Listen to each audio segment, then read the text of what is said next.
what's up everyone? Eric Rossi, the guy with the eye here. Today I want to talk about exposure compensation, who it's used for, why you should use it, exactly what it is. I'm going to try to make it easy to understand because it really is in all hindsight, and just give you my thoughts on it. I got a couple notes right here so that we can really give you specifically my thoughts on it and everything like that. But you got to know what exactly is exposure compensation, and it's pretty much the act of deliberately altering the recommended settings given from your camera. Now, this is when you put your camera into some sort of automatic shooting mode, A for auto, P program mode, aperture priority, shutter priority. You're not doing as much. You're not in full manual mode. Now, a common argument will be, or a common question would be, well, does this matter if you're shooting manual? In my opinion, and pretty much in common sense, you don't need to alter whatever you're doing because you know the settings yourself. Now, once again, if you're using one of these automatic modes, your camera, be it mirrorless or DSLR, whatever it is picking the settings it thinks it's doing. So it's metering, it's moving around thinking, oh, you need this certain thing at this certain setting. But the problem is if you're in certain situations, you might not like the way it does and you won't have as much functional control over it. One of the best things to turn to is exposure compensation. And you typically can go from 1 stop to 5 stops, either over or under exposed. Now, once again, this is mainly critical for using these auto modes, and all depending on what kind of metering stuff you have, which is a whole different video in itself. I have that down below explaining how different metering modes work in your cameras. So check that out. But you have to know how this works. So essentially you're fine-tuning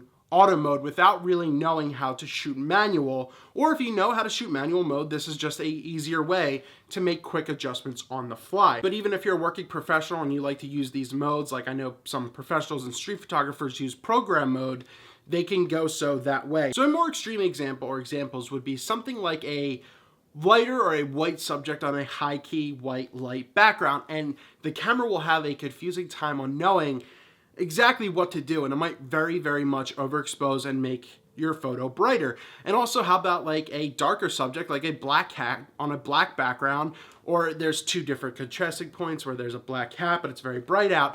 Your camera's gonna guess of what it's supposed to do, and you could take a photo, since they're digital, you can look at it, but then you can make quick adjustments on the fly using exposure compensation in doing so that way, if you see that something's a little bit darker, instead of really messing with your settings and everything like that, you could just quickly maybe up by 1/3 of a stop, or a full complete stop, and you will see that it will get brighter. But if you're like, oh man, maybe something's a little bit too dark or something like that, you would up it. But if something's too bright, you would lower it, positive and negative.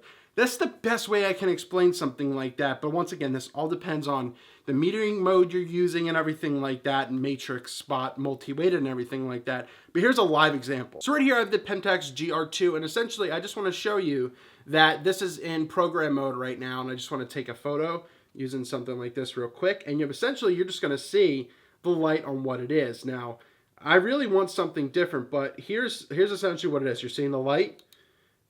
That's what you're seeing right here, but there's a camera right here. So if I did exposure compensation and I upped it, I'm up about 4 stops. You can now clearly see the camera compared to it being too dark in the last one. And I was plus 4 stops on that, so I upped the EV. So it's just an easier way of controlling whatever you're doing. And it does matter. So okay, I'll even do a different example. So we'll see that right here. So it's metering for that right here. It's giving me f4.5 at 1/100th. So do I like the way that came out? No, say I want it a bit darker.